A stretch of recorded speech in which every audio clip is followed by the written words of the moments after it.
South Africa siyabingelela kuphi nakuphi la nikhona. Umduduzo wamkhwanazo nibingelelayo sivela kwenhlangano ebizwa ngokuthi Thuleleni Organization. Sinibikela-ke ngaphansi kwengosi yethu entsha esihloko sithi abantu bayagula. Ke nawe mangabe ungakayazi ngena nje kwi-link lapho ku-YouTube, joyine, subscribe, ulike, uhlale nje.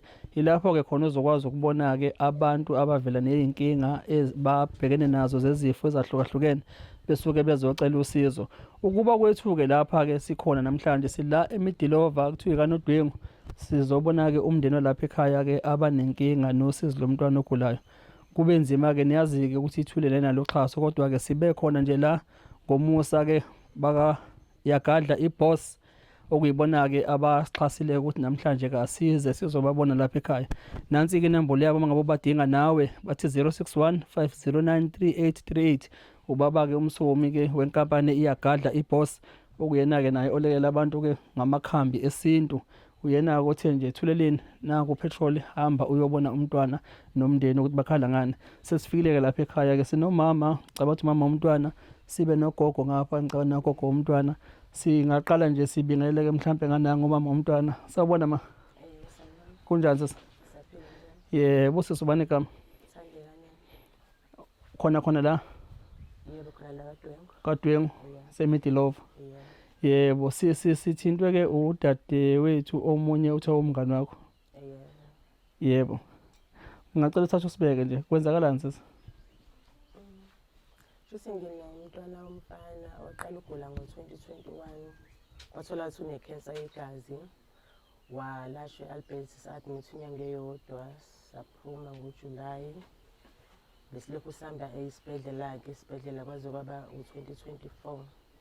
Uthe last year waphathwa ikhanda. Kwaku-April sa-admit-wa eKing Edward isonto elilodwa.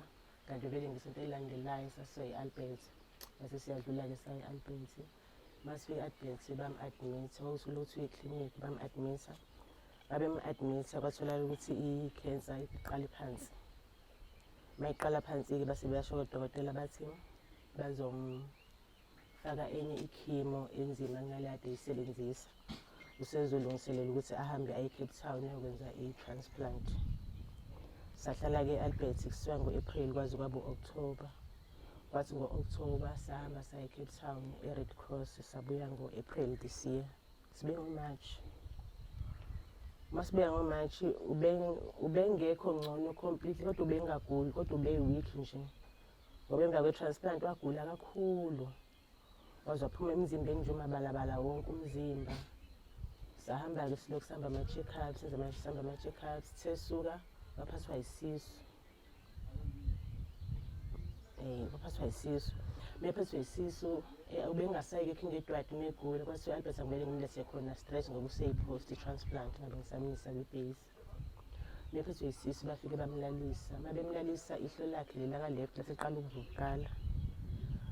Ngibatshela udokotela ukuthi leli iso leli liyavuvukala, bathi abaliboni. Ngitshele nama-social worker, ama-social worker ayibasho basi bayalibona, bakhulume nabo odokotela ayibalibona ukuthi liyavuvukala. Babebona ukuthi liyavuvukala baqala basi bazomenza ama-test e-cancer, be-check ukuthi ayibuyi yini futhi. Bamenzeke i-bone marrow bathi hhayi abese ba-check-ile i-cancer bathole ukuthi ayibuyi. Base bazomsika la ehlweni benze i-biopsy, ba-check ukuthi akuyona yini le esila emasweni. Bafike kusuku la khona bamenzeke-ke bamthatha isicubu bahambe bayo-testa. Kudlule nje amasonto ambalwa abuya ama-results abasho athi i-cancer iyabuya isibuya ngamehlo. Basho-ke bathi njengoba isibuya-ke alukho usizo abaseze banalo, abasenayo i-treatment abazomnikeza yona ukuthi asahambe siyohlala ekhaya. Uma egula-ke manje sesimisa eKing Edward sasole into eyinhlungu kuphela. Akukho khona sebemsiza ngakho. Manje sevalekile amehlo akasaboni at all. Avukele aphumele ngaphandle ayona yonke into. Manje njengoba bethi-ke alisekho usizo akahambe ekhaya, baqonda ukuthi nje kusho ukuthi kuphelile ngoba bagadle zaphuka ngokwabo odokotela. Bathi asamsuspend i-quality time naye. Mabekubiza lapha bakutshela ukuthi umntwana wakho uzoshona, hamba uhlala naye ekhaya, uspende naye isikhathi esincane sesisele. Ungakanani iminyaka? Ina-12 years. Uzokwenza 13 ngoDisemba. Ubefunda? yebo before. Kade nje basiza la emotweni ngibona kuphuma isikole ngala phezulu. Ngiyasho la ngithi yazi bafethu la siya khona angimazi umntwana ungakanani kodwa-ke ngiyabuka nje ingane ibuya esikoleni naye mhlampe ngabe nje okulezi ingane lezi yabo naye ubuya esikoleni nje useye ekhaya yabo. Sibuka nje ingane zehla ngapha. So-ke shuthi lento ukumqala kwakhe vele isikole you have to drop it out. Mise kumqalile-ke ngisafunda kulo nyaka-ke sizwe ukuthi sathi masibuya ngoMashi sabuya sebezobhala wahamba wabhala waphasa ngoba uhlakaniphile futhi wabhala waphasa. Kwathi ngoJuni sasisesibhedlela uklasisha wakhe waphinde sathi masibuya wababuya wambhalisa yedwa. Manje bemele ukuthi kukhona ingane zala ngamakhelwane kade zimphathela usisha iphathisa umsebenzi sifike zimnike abhale ziphinde zilile zothatha ekuseni. U-term 3 ubhalele kanjalo-ke this year. Akasakwazi ukubona. Akasaboni. Ukukhuluma uyakhuluma. Uyakhuluma kancane kodwa uyakhuluma. Ukubona angasaboni. Ukuhamba. Hayi akusahambi ngasiyamqubula manje.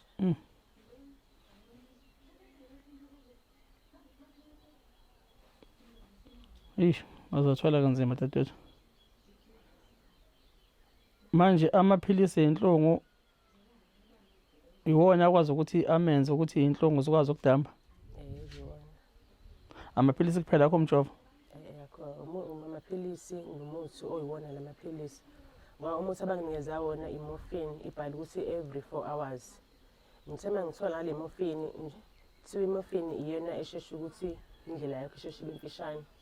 Njalo ibhalwe every 4 hours nje kwenzela ukuthi angabi nenhlungu isikhathi eside isheshe imnqamulele indlela yokuthi asheshe ashone.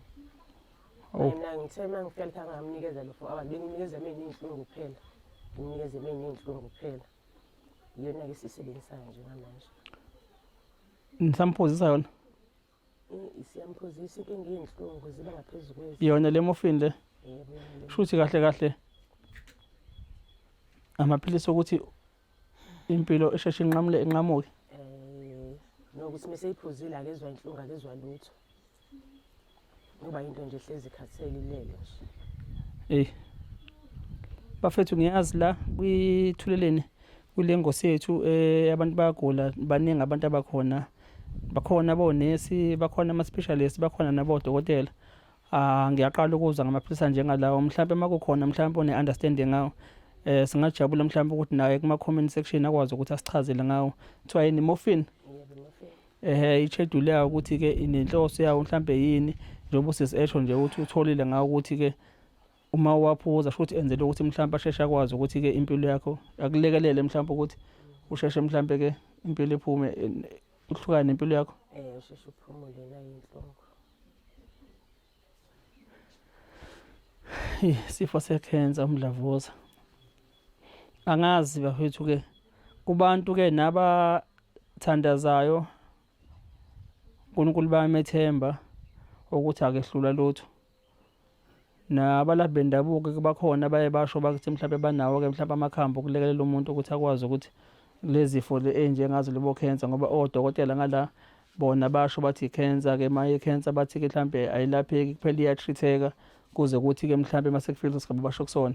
Njengamanje shuthi sekuyacaca ukuthi ngakodokotela sifailile usiza ngeke salibheka khona.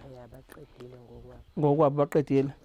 Siseleke manje nama-option-ke awu-2 ukuthi-ke abathandazi ukuthi uNkulunkulu angeke mhlambe wasizwa kulesi simo esibhekene naso njengamanje. Enze ubukhulu bakhe nemangaliso zakhe kuphinde futhi-ke kubeke abalaphi bendabuko. Uma bengaba khona bangakwazi mhlawumbe ukuthi basiphakamise isandla ukuthi bangakwazi ukusiza nokulekelela kulesi simo esesibhekene naso njengamanje sokuthi-ke umntwana usesimeni sokuthi-ke impilo yakhe singahamba mbeziphele ngenxa yalesi sifo simphethe. Kwaze kwakuhlungu dadewethu. Umntwana wakho oqala lo? Wesibili bayiphese bebonke. Yebo. Yilo partner ndawo. Okay. Isekhaya noma esemzini la? Isekhaya. Okay. Ni support nikhona nakubo nakubaba? Baba busashona. Shona ngo-2022. uNkulunkulu wami. Manje uwedwa nje nomama ke?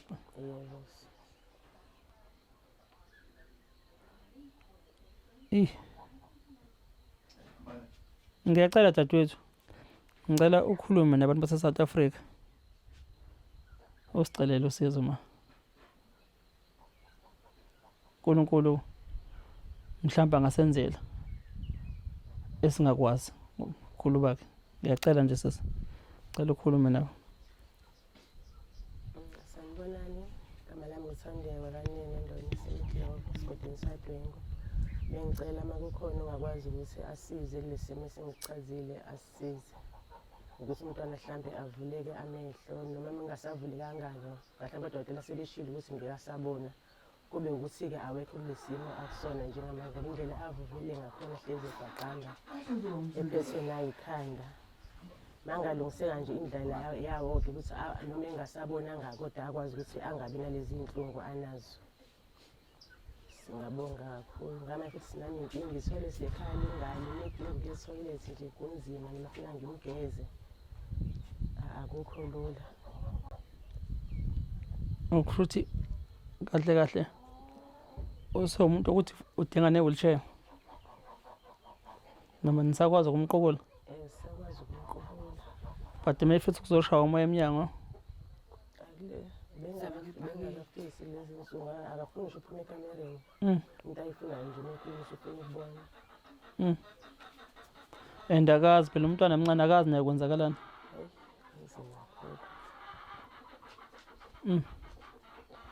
Ukhona mhlawumbe ekhaya okwaba nesifo somdlavuza? Ekhaya? Yebo. Manizwa ngaphambilini. Bathi angithi ukhondolo. Mina-ke bengibuza odokotela esibhedlela mina ngathi akekho ngangazi ngezwe ngoba sengifikele ekhaya ngoma ngokuthi bathi uma ugogo wethu wenaso ngangazi-ke mina. Kanti kuthe ukhona baba omdala futhi oseyingcwatshiwe phesheya ngaso. Ubehlala phesheya? Phesheya kweli. Oh la. Okay. Nomama kwathi ngo-2023 savela kuna masivela sithole eDington bekisibeletho bahamba bayomenza i-operation ye-Albert la yenziwe last year bamenze last year Albert bamkhipha isibeletho kuma basebenza ne-radiation wadla namakhema akhona wabangcono. Kodwa inkinga-ke manje sitholayo usemese eDington menze i-ultrasound udokotela wemenza wasoma unense yodwa kanti uma akaze enziwe i-operation before beqala ukubala nje abhekisha isibeletho. Udokotela lade wasemthumelela emshiyeni ukuthi aphinde ayokwenza nakhona futhi ultrasound. Mayifika lwasemshiyeni-ke nakhona futhi afika athoma unense yodwa ense yesibili ayikho. Eshonephi? Shuthi bayikhiphe lapha e-Albert ikhathi bemkhipha isibeletho. Wayekhonsene lokho wayesayinile? Bengayisayinanga uma bazi ukuthi nje ukhishwa isibeletho kuphela and manje unenkinga-ke emva kwalapho lapho nje akekho right. Hlezi kuphuma nje igazi nje iphuma into eziyinkinga zodwa. Manje besazama-ke nokuthi into enjalo singayilungisa kanjani wathi masizifika sithi into lonke ifuna abameli bona bangakwazi ukuthi bayilungise. Singakazi ukuthi sizomele senze kanjani masithi siyayilungisa ngoba shuthi lesibeletho sikhishwe e-Albert. South Africa yazi bafethu ukuthi nje sindlu phela ensundo ulwazi esingenalo ngokwanele yabo. And izinto lezi ngempela ezisithintayo siyashoda ngolwazi lazo. Kuthiwa ngikhona usisi wangithinta ku-WhatsApp yabo njengoba ukhuluma le kamama nje. Lo sisi uthi ube nenkinga yokuthi angisazi isifo sinebele kusamba semphathe bathi i-TB yaba bathi ba-check i-TB ibilokhu imphatha edla amaphilisi kodwa manje ilokhu ihamba embibubuye. Uthi kwase kufika udokotela kuyena. Dokotela angazi ukuthi wathi ufuna ukucheckani kuyena ukuthi akanaso wena ngisazi isifo sini noma yizona i-TB yamaphaphu. But ke yabo kunento i-treatment afuna ukumenza yona i-test. Wasemsayinisa amaphepha. Ngokuthi nawe usisi phela wayezwa indlela udokotela akhuluma ngayo. Wayesecabanga ukuthi ayikho akusho udokotela weseyasayina usisi.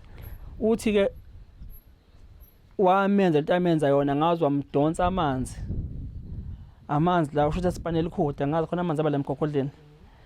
Emva kwalokho usisi akasakwazi ukuhamba. Yabo angisazi emehlweni ukuthi uyabona yini. njengoba engasakwazi ukuhamba nasesibhedlela engalitholi nosizo ngendlela nokutshela ukuthi kwenzakaleni. Uma odokotela yakubona abanye bathi hayi walimala wena ngithi yabo ngokuthi umpompo lamanzi emgogodleni. So ke njengoba ereach kuthina ethi ucela usizo, ngiyamtshela ke ngithi mina sisiwami kubhlungu ukukwehlelela ngithi yabo, ngoba sengeke ngayithola ikhesi njengaleyo ukuthi umuntu odreneke lamanzi lawo umgogodla spinal cord angazi babizwa ngani yabo, ngempela ayalimaza ubusakwazi ukuthi uphinde ukwazi ukuhamba yabo. But kule case yakho leyo nto lo dokotela akusayinisa yona nawe wasayina, uzothola ukuthi inayo le section esho ukuthi should anything happen ngithi yabo wena uvumile, wena umnikeza iconsent. But angithi yabona udokotela ukuthi uthi ke na wafika wathi ufuna ukucheckana yabo, but wangachaza ukuthi uma lento engifuna ukuyenza kuwena uma kwenzeka kuba khona ama complications angaba khona, lokho uyobe nawe uzivumele willingly walithatha ipeni walibeka phansi wasayina. Ngithi mina kulo sisi yabona la there is no civil claim ongakwazi ukuthi uyenze sisi la yabo, but ke ngiyisho from the distance lento engisho kuyena ngithi yabo ukuthi judging from what you told me ukuthi yena wasayina. So ngiyakulento ke manje oyishole kaMama ngithi yabo ukuthi uMama wayazi ukuthi uyenzani uyokhishwa isibelethe ngithi yabo, but ke ngicabanga ukuthi khona into abamsayinisa yona ugogo yabo. But me ngokuthi mhlambe ke engakwazi ukufunda ugogo nokuthola umuntu wesibili ongakwazi ukuthi ugogo amfundele not ukuthi afundele esibhedlela kuphela, because uma ngabe sekunje uzothola ukuthi kule clause engisho bazothi wasayena gogo la yabo. Angazi ke noma inso iyasebenza yini noma mhlambe mayikhishwa khona lapho esetshenziswa khona yini yabo. But ke kube kuhle phela ukukhuluma iqiniso ukuthi nakho sifisa ukwenza khona sikubonayo emzimbeni esingakwazi ukuthi sikusebenza silapha umunye umuntu sinesimpilo yakhe, but nawe ungakwazi ukuthi uphile emva ukuvume lokho willing ukwazi na ukuthi ukusayina yabo. So manje yes khona singazama ukuzwa silekelele mhlawumbe siphathola abameli bakwazi ukungenelela ngithi yabo, but ke along the way asazi mhlawumbe ukuthi bawotholani sisi. Yebo bengicela nje ukuthi ngize ngakuyena ugogo ngapha. Sawubona Ntomdana. Kunjani ma? Yebo mama ubani? uDori wakane. Yebo mama. Undodakazi wakho na? Umzukulu esize ngaye. Gogo nje nina njengomntwana wakho nje ubuka kulesi simo kunjani gogo kuwena? Isimo somntwana. Yebo ngisho kuwena nje ukuthi kumukela lesimo esikanje. Hayi kunzima kakhulu. Ngoba nje angifisi ukuhlala nalapha le khona umntwana. Mhlawumbe nangiziweni imboni ukuthi umuntu omenjani kuyenzakalini. Akuhlaleki naye mina ngiyabona uma wakhe ngisamukele. Kunzima kakhulu wamntwana. Isimo nje akusona. Umntwana kade ebona engenankinga. Manje ngasabona umntwana amehlo nje onke aphumele ngaphandle. Sazi nokuthi akadli kahle, mekadla faka into edliwayo uyayikhipha toilet. Faka into edliwayo uye toilet. Sazi lonke lento seyinqanda kanjani. Akhala umntwana ngeinhlungu athi gogo ngicela ungisize. Angazi ngomsiza kanjani sigcina sesikhala sonke. Kunzima kakhulu endlini. Mina ke nje selungakhipha nesibeletho manje nginenkinga yokuthi manje etoilet ngitoilet igazi amahlule. Kodwa lokuqala kube buhlungu khona la. Yebo. Uyenza eke kwahlungu vele bese kuyashisa kufuneka le ngetoilet manje. Ngifike ngikhipha amahlule nje wodwa. Uma odokotela ukhuluma nabo noma onesibhedlela bathini? Ngike ngaya. Ukuthi angizazi kahle lale mzidla basuke besingisa kuzona lapha yana. Ukuthi ila ngiyothola usizo ngoba kwangathi ngiyofakwa ipipe la elongibheka la. Manje ngifika kudokotela sekuyisikhathi ukuthi ngingene mina udokotela amebuka amaphepha ami athena ayi lokho okungenzakalayo okwenzakala kumina vele kufanele. Yebo. Manje inkinga yami angazi kufanele kwenze isikhathi esingakanani mhlawumbe ngoba lokhu kuqhubekile. Yebo. Lokho kwenza undodakazi yakhuluma ngakho wawuvumile into bayithathe bayikhiphe. Abasho ngolusho ngayo. Ikhona into abakusenza yona before baqale bakwenze yonke le process yokukhipha isibeletho. Bangisayinisa ukukhipha isibeletho nje kwathi afanele ngivume. Yebo. No ukudla ikhimo futhi fanele ngivume ukuthi ikhimo ngizoyidla. Ikhophi yalento abakusenza yona bakunikeza. abakunike that's an issue. That's why ngithi ke kuthini abantu bakithi ngiyacela ukuthi ulwazi asilifuni yabo. Nathi njengoba sikhona sithuleni sizama ngayo yonke indlela ukuthi lolu lwazi esilithola nathi sibafundisa abantu sibenze baqwashe yabo. Nokwazi amalungelo abo ukuze bezokwazi ukuthi bayimele bayiphendulele futhi ngezinto ezibathindayo bona. Ngoba baningi abantu belimala naseyibhedlela. But uma ethi umuntu uzocela usizo mawuthi uyabheka ngendlela ubona ukuthi uyabona la angeke asakwazi ukuthola usizo. Yini wangena emgodini engazi ukuthi ungena emgodini yabo. Ngoba abanye babo you will find ukuthi ke ama-file abo awasatholakala ebhedlela because ngoba sebebona ukuthi senze ubudedengu yabo. And kanti inhloso ekhona ngane zakwethu ngeke ngikusho lokho uma ngihlangana la makhesi kanje ukuthi akekho umuntu ovuka ekseni osebenza emtholampilo nangokwempilo athi ngivuka namhlanje ngiyomosha impilo zabantu. Kufana no driver wemoto, akekho umuntu ovuka athi njengoba ngiyongena emgwaqeni ngiyokwenza ingozi namhlanje ngiyobulala abantu ngemoto yabo. But ingozi iyenzeka ngendlela. But uma siyenzekele phela indlela that's why kufika amaphoyisa ebhalisa ama statement angithi yabo ukuthi kwenzakaleni ukuze laba abalimala engozini bezokwazi ukuthola nobulungiswa kukhona road accident fund. Nakhona futhi eyibhedlela akekho umuntu osuke ethi njengoba usuwenza iphutha dokotela ngifisa ukuthi ngiqede nami ngithi yabo ngekusasa lakho nangecareer yakho nemfundo yakho yonke. But akungabi sekuthi manje odokotela bese kufuneka bona nonesi bafihle ifaya lakho ngoba noma befihle ifaya lakho basuke sebebulala more ke manje ukuthi awusakwazi ngisho ukuthola usizo ke manje. Ngale kokuthi mhlambe nawe ufisa ukuncephezela but kokuthi kukwazi ukuqhubeka uthole usizo lwabanye odokotela mhlambe namanye ama-expert abasakwazi ukusiza because ayikho yabo into abazohamba ngayo. Yileyo nje into engeke ngigcizele kakhulu ukuthi hayi ngoba kusuke kuliwe nathi sifuneka sibasiza abantu ngokulinganayo. But at the same time kubhlungu uthola umuntu useyagula alisekho ifile lakhe esibhedlela yabo. No noma sengizwile kule close engisho bengifuna ukuyithola ukuthi le clear ukuthi ikhona into abakusanisa yona njengoba isikhona nawe futhi ikhophi uthi awunayo. But ngingacela ukuthi makwenze kube lesibhedlela ucela bakwenzele ikhophi. Yes yabo noshuthela sisi mase ngathi sibona ngithi yabo mhlambe ngikwazi ukuthi nginike abamele sisebenzisana nabake bayibheke yabo bayo sorry le abamsayinisa yona ikhona efileni lakhe before evuma ukuthi uyohlinzwa ngithi angithi manje ngikhala ngokuthi manje inswa yakhe ayisekho. But akazange asho ukuthi ngiyohlinzwa inswa mina vumele lokho oyokhishwa isibeletho asazi-ke isibeletho noma mhlambe siyahambisana nenso masikhishwa ukuthi khipha isibeletho khipha nenso yabo. But ke ngoba ekhala ethi niyafisa ukuthi athole ubulungiswa ngithi siyo-check-a ke leyo nto ukuthi mhlambe akhona nama-chances ukuthi angakwazi ukuthi akweshini ngale operation yakhe. Yebo ma gogo nawe sikhona-ke la siwuthuleleni siyacela nawe gogo usicelele usizo ngokumzukulu wakho esize ngayo la ekhaya ukuthi uma lukhona usizo lungavela kulabo abangavela mhlambe ungakhuluma gogo naba nje bekubuka lapha. Sanibona. Mina nguDorine wala kwanene ngumama wakhona ugogo kaSeluleko. USeluleko onesifo sekhensa.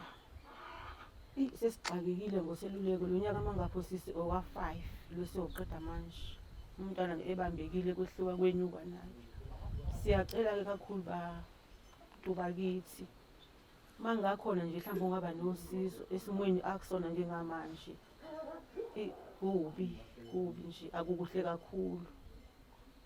Mhlambe mengakhona nje ongasipha usizo abantu singabonga kakhulu. South Africa mahle. Yebo sami. Dadwethu angazi ma sibaceleka abantu ukuthi ke kodwa kube kuyena masizocela thina usizo thina nje siyithunywa zikaNkulunkulu kuvela kuwena kanje mawusibizile. But ke usizo sisuka silicela kubantu kubona bonke eSouth Africa. But ke uma kukhona bathi mhlawumbe bekhona abangakwenza mhlawumbe kuyezaba siye sithi umuntu kube kuyena ukuthi uyavuma ukuthi ayishiye inamba yakho ukuze bakwazi ukuthi bamfonele bamthole mabemthola noma ngoba thina hlale sisemgwaqeni nasibhizi asitholakala emafonini sonke isikhathi yabo. So kube kwena ukuthi nje kulesimo sekusona uma ngoba phela bazothinteka abantu bavela abathi bangavela mhlambe ke uma befuna ukuxhumana nawe mhlambe benze njani. but-ke ukushiya inamba kuhle kubi because kwaba khona nabantu abagangayo, kodwa-ke la size ngoba sizofuna usizo sihluphekile. Ngicela kube kuwena isinqumo sakho sithathayo ma. Ngicela ukushiya inamba yami. Okay, kulungile, ngayibabizela ma. It's 079 715 6276. Ngicela uyiphinde ma. 079 715 6276. Bazothola bani? Bazithola Thandeka mina. Thandeka nene. Yeah. No, kulungile, siyabonga. South Africa nalo ukusiza lo mndeni wakanene kanza kwethu, nizombona-ke nomntwana ukuthi-ke ukuyiphi condition. Siyacela yebo siyalikhipha nje ngokwembaba lokusho ukuthi bathe odokotela sebegadle zaphuka ngokwabo, kodwa-ke umuntu ngokaNkulunkulu baye bathi-ke ngesilungu uma besho bethi akuphelile uNkulunkulu engakasho ukuthi yena sekuphelile. Umuntu ngokaNkulunkulu yebo odokotela bakhona nabo bonke abathandazi nabalaphi bendabuko ukungenelela ehambeni lwethu lempilo esiphilayo mihla namalanga, kodwa isiqalo nesiphetho sempilo yomuntu saziwa umdali okuyena owasazi sisangabikho ngisho nokuba bikho eswini zomama, wazi ukuthi-ke usuku ofika ngale emhlabeni nantu nosuku yohamba ngalo ilula.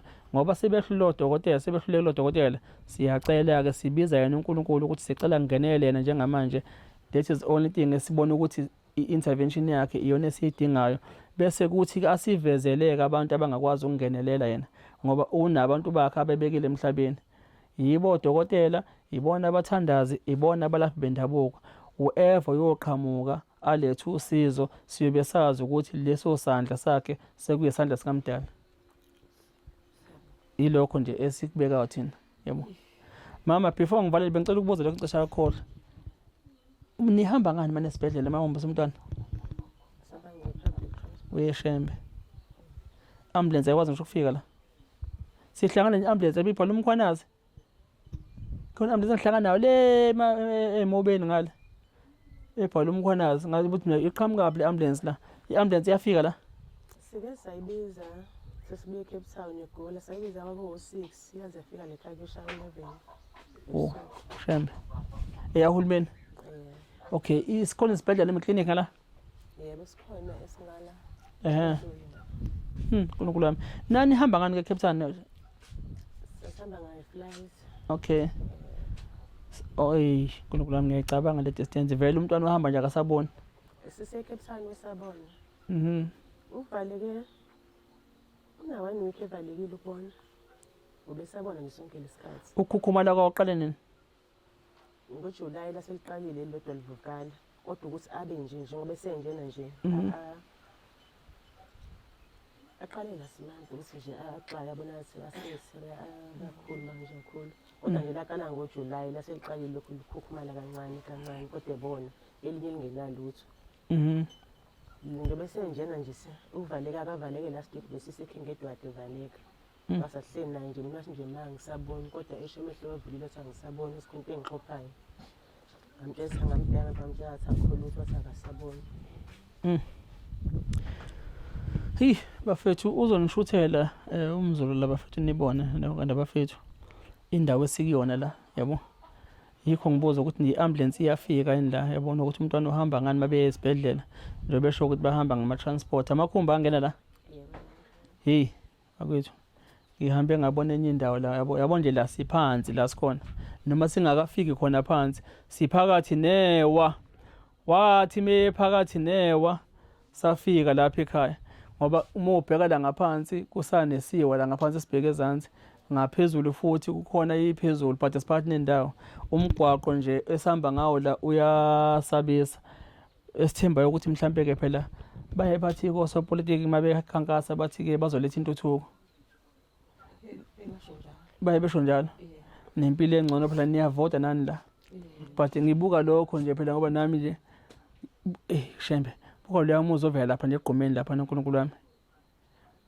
Yabona nje bafethu la angazi ngibhlungu nje mama, ngibhlungu ngoba manje ngisho umntwana ngathi uyakhona okwenzakala ebusuku mhlambe kudingala leyo ambulance njengoba usho ukuthi nayibiza ngo-6 azafika ngo-11, yabo.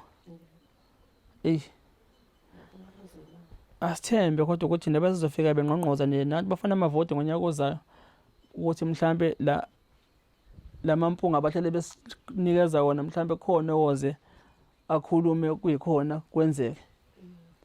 Yabo, but nje sikubonayo kuyathusa. Dadewethu, ngicela hlale emthandazweni ma. uNkulunkulu uyamethemba? Nokuthandaza uyakwazi? Yebo, ngiyakwazi. Ngicela uhlale emthandazweni ma. uNkulunkulu mengakavumi ngeke avume yabo. Uzoyibonakalisa yena.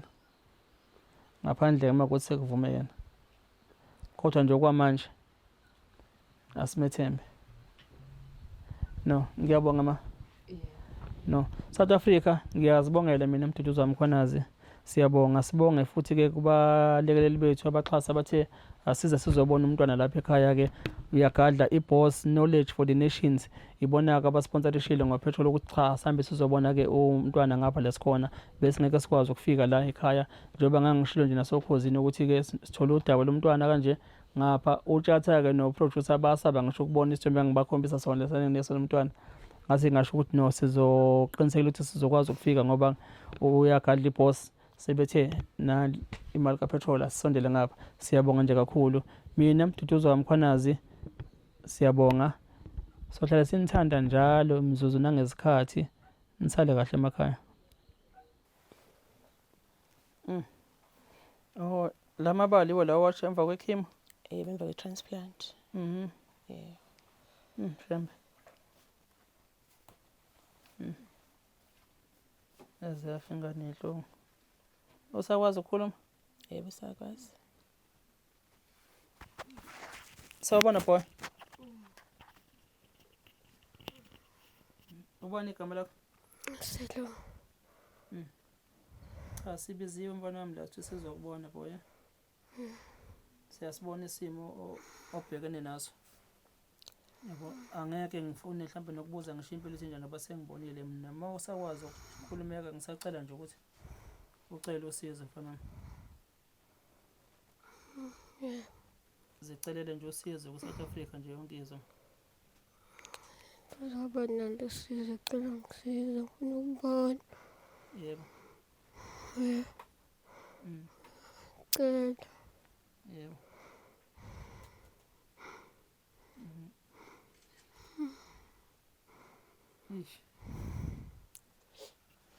Ya, South Africa khona ke sikuzile kulomndeni wala ekhaya kwanene. Nangu nje umntwana njengoba nibona ke isimo abhekene naso.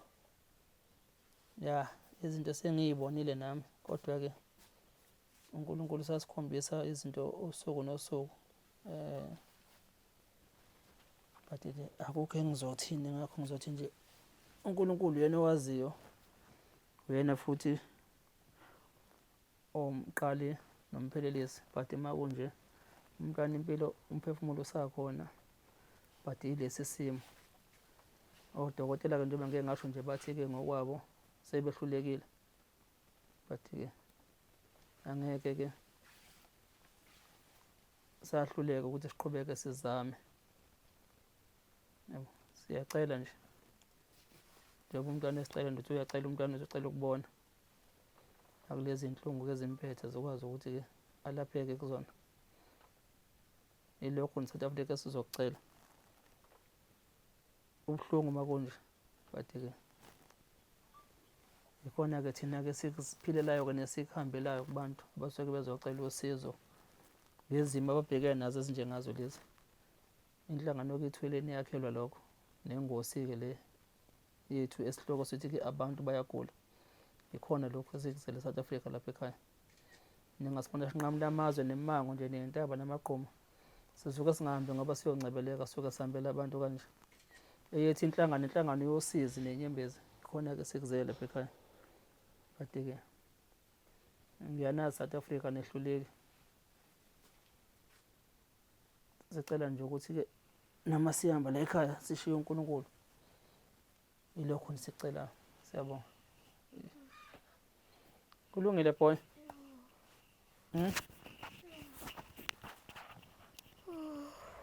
Ubuhlungu.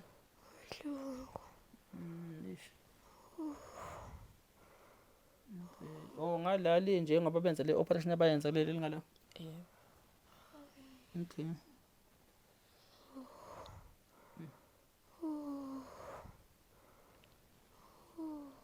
Awukho umjovo wenhlungu niba nawo? Umuthi nje sinawo namaphilisi. Awakhona amaphilisi yenhlungu amanye except la wade uliwasho? Ayikhona nePanado. Panado? Basinikeze yona izolo. Ekhemesi yena nobheka? Asikaze siwathenge ekhemesi. Singakawathengi. Eish. Singacela mhlawumbe uma kukhona abangasilekelela nangamaphilisi yenhlungu. Lawa ngoba phela awafani amandla awo. Yabo. Uma kukhona sesabangakwazi mhlawumbe ukukunikela ngomnikelo ukuthenga amaphilisi yenhlungu. Ngicela ucele sisi. Bafethu ngiyanicela uma kukhona abangasinikelela nje umntwana ngoba amaphilisi yenhlungu awafani. Mina nje engangiwagaranta khona kwakuthiwa ama-pain blocks. Engangazi ukuthi awenhlungu kwakuthiwa nje noma ngibona phela igama lesilungu malithi pain block. Angisebenzisa wona ukuthi ke uma engasizakala umama umntwana sithola amaphilisi mhlawumbe eyinhlungu angaphezulu mhlawumbe kwawo lawa asebenzisa amaPanado. Ngicela ucele ma. Besicela uma kukhona ongakwazi ukuthi azame mhlawumbe sikwazi ukuthola amaphilisi ey'nhlungu. Ngoba izolo nje ade ngihambile nje banginikeza iPanado ukuthi kube yona esiyisebenzisayo. Kanti lokho ngibuyileke izolo ukukhala ngesisu. Uma kuyadla uyahamba e-toilet ngiqale ngabo 3 ekuseni. Isona nje sinzima kakhulu namhlanje. Eish. Manje phoqa kufanele nomqhule. Nalo sisebenzisa leli bhakede lema-toilet ngamanje kunzima ukuthi siphinde ngisiyele e-toilet. Okay. Usebenzisana noCapitec usebenzisana ma? eCapitec. Okay. I-link number kaCapitec yipi? Iyona le ade ngiyibiza. Okay, ngicela uphinde babizele makulokho ke. It's 079 715 6276. Iphinde ma. 079 715 6276. Okay, ngizocela ukuthi usiphe ne-account number yabo umfethu akwazi ukuthi siyibhale la bangasilekelela mhlawumbe kulesi simo nje samaphilisi lawo enhlungu. Nokulungile uzosibhizelana ngaphandle. Yes, yabo uzoyibhala umfethu la ku-screen. Okay, no. Siyabonga. Boy, kulungile mfana, usale kahle yazo? Yeah. Yebo. Uthandaze mfana? Yeah. Okay. No, siyabonga. South Africa ngiyabonga. Ngicela nje ukuyivala la.